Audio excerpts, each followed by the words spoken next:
మీ business ఏదైనా మీ ఊర్లో promotion చేయాలంటే అది సుమన్ టీవీతోనే సాధ్యం. ఇప్పుడే సంప్రదించండి.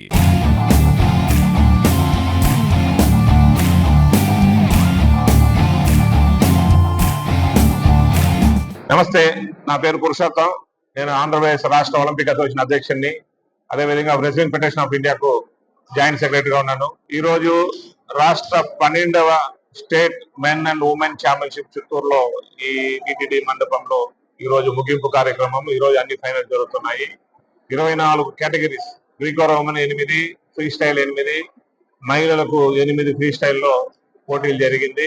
ఇక్కడ గెలిచిన ప్రతి గోల్డ్ మెడలిస్ట్ ఈ నెల గుజరాత్ లో అహ్మదాబాద్ లో జరిగే నేషనల్ ఛాంపియన్షిప్ పార్టిసిపేషన్ గురించి 9వ తారీఖు నైట్ టీం బయలుదేరి అహ్మదాబాద్ చేరుకొని పోటీలు ముగింపు కార్యక్రమం చూసుకొని వస్తున్నారు. మంచి వెళ్తారు. రెజ్లింగ్ అంటే మీరు చూస్తున్నారు కదా, గత 2 ఏళ్ళ ఒలింపిక్స్ లో కూడా ఏమైందని. రెజ్లింగ్ మేము లాస్ట్ నేషనల్ ఛాంపియన్షిప్ కూడా మేము విశాఖపట్నంలో 22 డిసెంబర్ జరిగింది.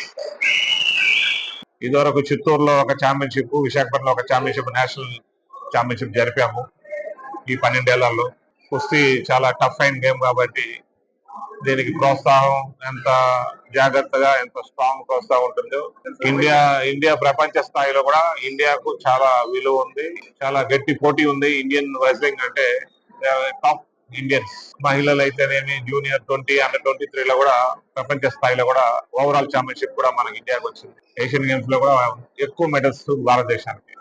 పాపులర్ గేమ్ రెస్లింగ్ అంటే ఇండియాలో, ఏషియాలో వరల్డ్ ఛాంపియన్షిప్ కానీ, ఒలింపిక్స్ లో కానీ కంటిన్యూగా మెడల్స్ రాష్ట్రంలో 2008 నుంచి ఈ రోజు వరకు రెస్లింగ్ ఒలింపిక్స్ లో మెడల్స్ సాధిస్తూ వస్తా ఉంది.